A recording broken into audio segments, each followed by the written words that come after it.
Smoking Garcia Vega in this video. Gonna be talking about the Dallas Cowboys, my Dallas Cowboys, and my perception of their season and why they keep on losing. To me, it's quite simple. It starts at the top. With anything great that doesn't really take off or succeed, you have to look at the top. And who's at the top, at the helm of the top? And it happens. There's great head coaches that can't win where they're at and they have to go somewhere else and win because that team just isn't resonating with them, or they're not resonating on the football team, and that's what's happening with Jason Garrett, I feel like.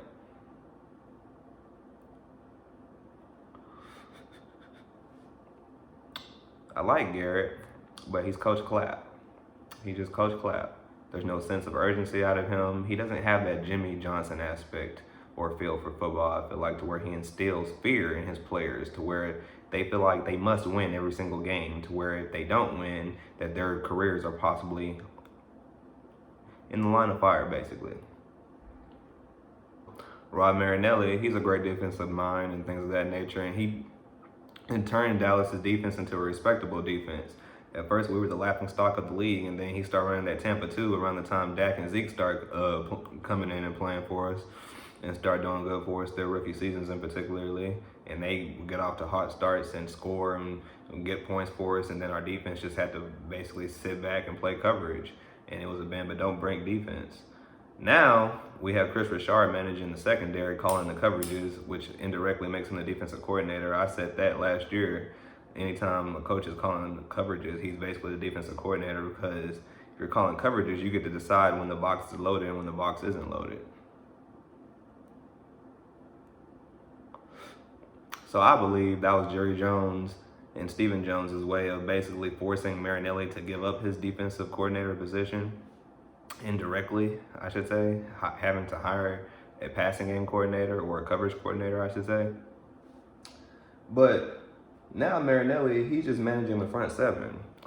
And if you have been following Dallas's games, every single one of them that they've lost anyway, the Saints, the Jets, Packers, and now the Vikings, all those teams did one thing against Dallas. They ran the ball very well, and they stopped Ezekiel Elliott and put all the pressure on Dak Prescott. That's a fact. Now, Dak is still #1 in the league in terms of QBR, but that just goes to show that Dak is doing his part, but he hasn't emerged as a great player to where he can ultimately, how can I put this, pull a rabbit out of his hat, I should say. He can't pull a rabbit out of his hat.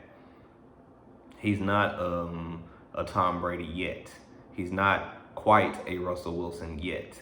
He's getting there. He has done it. He can do it. But to ask him to have to do that every single time in every single game, that's a little disheartening for me. So the defense has to play better. We just got Michael Bennett. But the thing is, Dallas is using him in terms of, how can I put this, rotational situations. Michael Bennett needs to start at defensive tackle. He needs to start at defensive tackle and be right there next to Robert Quinn, DeMarcus Lawrence, and Antoine Woods, excuse me. We have that front four in the field. There's not a quarterback we can't get to in the NFL. That's a fact. But Dallas won't do that lineup, and it's primarily because of Rod Marinelli, because his last bit of control is over that front seven. Who all is starting and playing for him on that front seven? Now, Rod Marinelli, the reason why a lot of people respect and like him is because he has predicated himself and his defenses on hustle and playing hard and playing until the whistle sounds. That is all said and done, and I love that philosophy. But I think we're just in a different era of football. You must put the best personnel on the field no matter what. Now, his thing is, well, if they haven't practiced the way I want to see them practice in terms of that philosophy, then they will not step onto the field, or they won't be just a starting player for me. They have to prove themselves to me, which is, I get that. But at the same time, your front office made a move to get this man. Play him. What are you doing?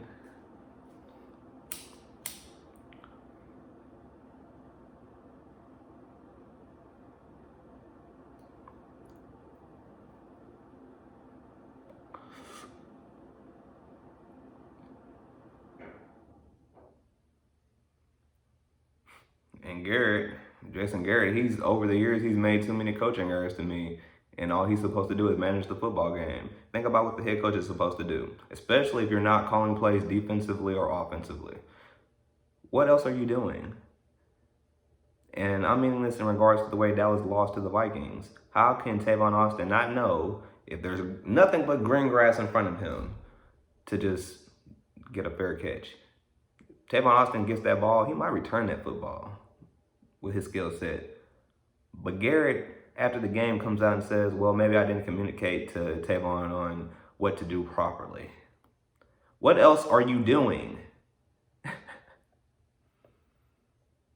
You're just a game manager. You're supposed to have everything intact and right.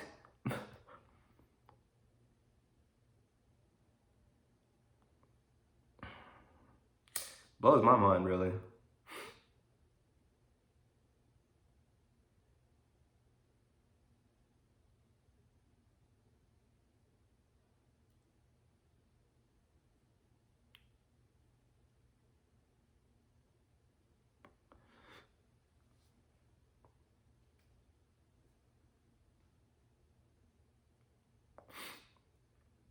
What I think Dallas should do moving forward, I believe if we lose more than 6 games, meaning if we have the same record or if we lose more games, I think we have to part ways with Jason Garrett and we have to part ways with Rod Marinelli.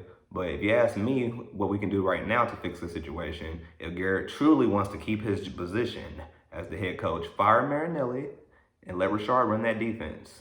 Let Rashard run that defense and let him have full control of that roster. And I believe we will get to where we need to be. Because quite frankly, right now, it's kind of dysfunction because you have 2 defensive minds running the defense. Now, that's great in terms of schematics and game planning, but in terms of being out there on the field, I just don't think you should be on 2 separate pages at the same time. I mean, ultimately, it's going to come together to represent the same defense, but at times, what I've noticed anyways, and why the Minnesota got after the Cowboys, there's dysfunction within the front 7 in terms of the way they stunt, slashing across the offensive lineman's face. They either slash left or they slash right. And they were out of sync when Minnesota would do bootlegs, and then they'll slash all the way, and then there's just big gaping gaps for Dalvin Cook or for Kirk Cousins to just roll out around and make an easy throw or to find somebody deep down the field. Dallas is doing too much. Stick to one defensive mind. Let Rashard run the defense. You saw what he did in Seattle. He still kept the Legion of Boom intact and still together, and they still performed well. Even after their past defensive coordinators, Gus Bradley and then Dan Quinn. I mean, let the man do his job. But if you ask me, after this season, fire Garrett and make Chris Richard the head coach. Make him the head coach and let him bring in his own guys in terms of a staff, a coaching staff, and really reshape Dallas. That's what I think.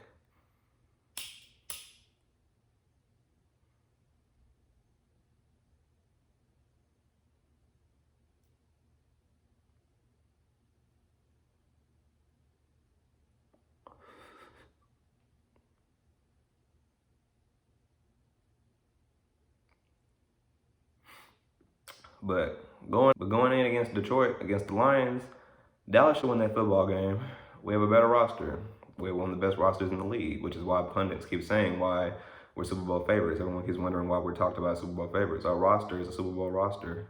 We have a great roster. If everyone does what they're supposed to do and performs the way they're supposed to perform, if we can get everybody to do that and do what they're capable of doing, we have the best team, arguably, in football. Our record doesn't show it. But we have one of those teams kind of like the 9-7 New York Giants when they got into the postseason and made things interesting. And next thing you know, they're in the Super Bowl, beating the GOAT, Brady. We have one of those rosters, one of those football teams, if Dallas comes together and plays right. I don't want a 9-7 record. I want a better record because we're supposed to have a better record. But at the same time, we have one of those teams, if we're in the postseason, watch out for us. But if we don't perform and do what we're supposed to do, then we need to make moves to get to where we need to be. That simple. Also, Zeke, he can play better. He's left some plays out there on the field. I'm not going to say he's had a bad season. He's had a good season, but he should be having a great season considering the money he was just paid. and he has left some plays out there in the field, but I believe he will make up for it and he'll get there. We still have a couple more games left to go, and we still have a lot more games left to go. He can get to where he needs to be. He can still be a top 3 rusher. He's capable of being the number 1 rushing back in the league.